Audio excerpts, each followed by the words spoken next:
आधी रात का समय था। जंगल के बीचों बीच हिरनी राधा अपने दो बच्चों चिंकी और मिंकी के साथ सो रही थी।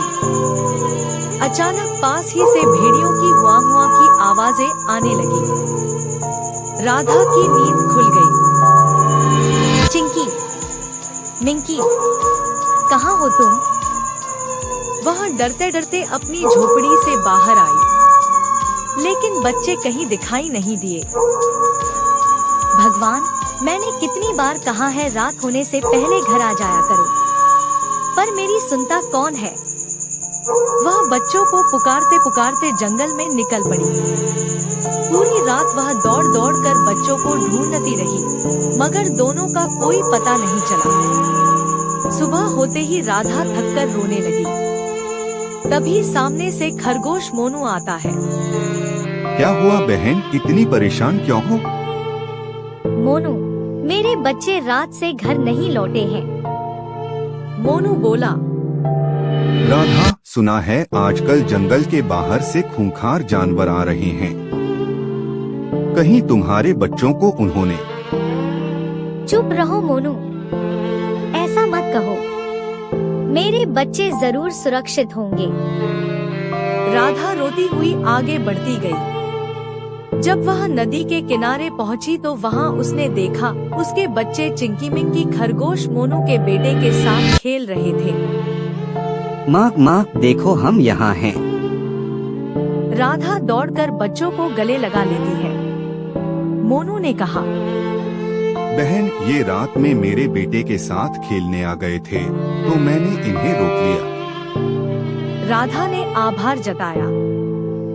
मोनू भाई, आपने मेरी जान बचा ली। धीरे धीरे राधा और खरगोश मोनू एक दूसरे के परिवार के करीब आने लगे। बच्चे हर रोज साथ खेलने लगे और राधा भी अक्सर नदी किनारे आती। एक दिन मोनू ने हिम्मत करके कहा, राधा, अगर बुरा न मानो तो पूछूं, तुम्हारे पति कहाँ हैं? राधा ने आंसू छुपाते हुए कहा, अब वे इस दुनिया में नहीं हैं। मोनू बोला। मेरी पत्नी भी अब इस दुनिया में नहीं रही। मैं भी अकेला हूँ और तुम्हारे बच्चों को पिता का साया चाहिए। अगर तुम चाहो तो हम एक दूसरे का सहारा बन सकते हैं। राधा चुप रही। उसने समय मांगा।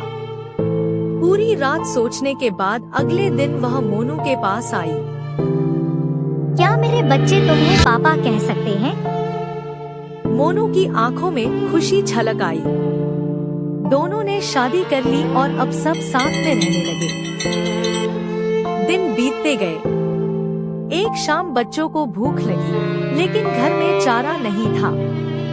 राधा बोली, अभी बाहर अंधेरा है, जाना खतरनाक है। मोनू बोला, नहीं राधा, बच्चे भूखे नहीं रहेंगे। मैं अभी चारा लेकर आता हूँ। राधा ने रोका मगर मोनू चला गया। जंगल में एक भूखा शेर घात लगाए बैठा था। उसने पलक झपकते ही मोनू खरगोश को मार डाला। इस घटना ने राधा को अंदर से तोड़ दिया, मगर हिरनी को अब अपने बच्चों और मोनू के बेटे गुड्डू की जिम्मेदारी अकेले उठानी थी। एक दिन राधा तीनों बच्चों के लिए चारा लाई, लेकिन रास्ते में एक गठरी गिर गई। घर पहुंचकर उसने दो बच्चों को चारा दिया और कहा, गुड्डू बेटा, शायद तुम्हारी गठरी रास्ते में गिर गई। गुड्डू को लगा कि सौतेली माँ जानबूझकर उसे भूखा रख रही है।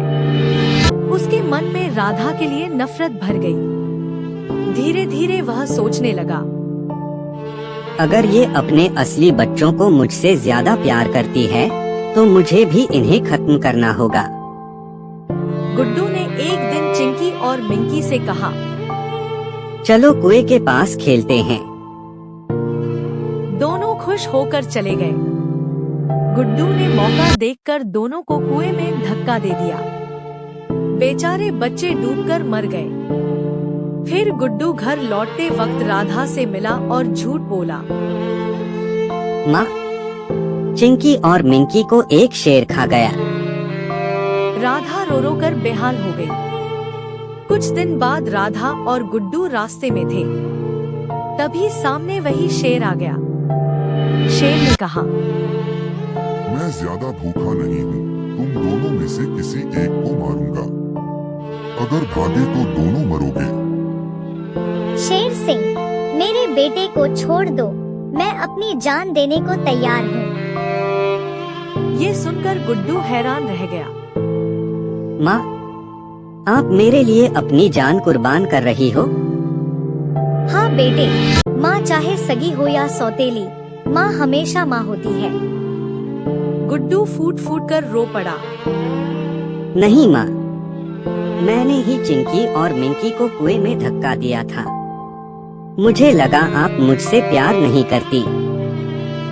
राधा ने रोते हुए कहा, बेटे, तूने जो किया गलत था, मगर फिर भी तू मेरा बेटा है।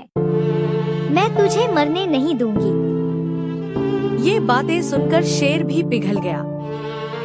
आज मुझे समझ आया माँ का प्यार क्या होता है।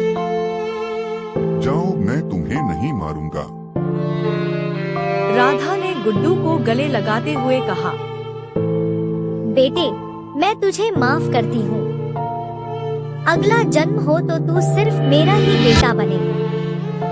गुड्डू भी आंसुओं से बोला, हाँ माँ, अगले जन्म में भी मैं सिर्फ तुम्हारा बेटा बनना चाहता हूँ।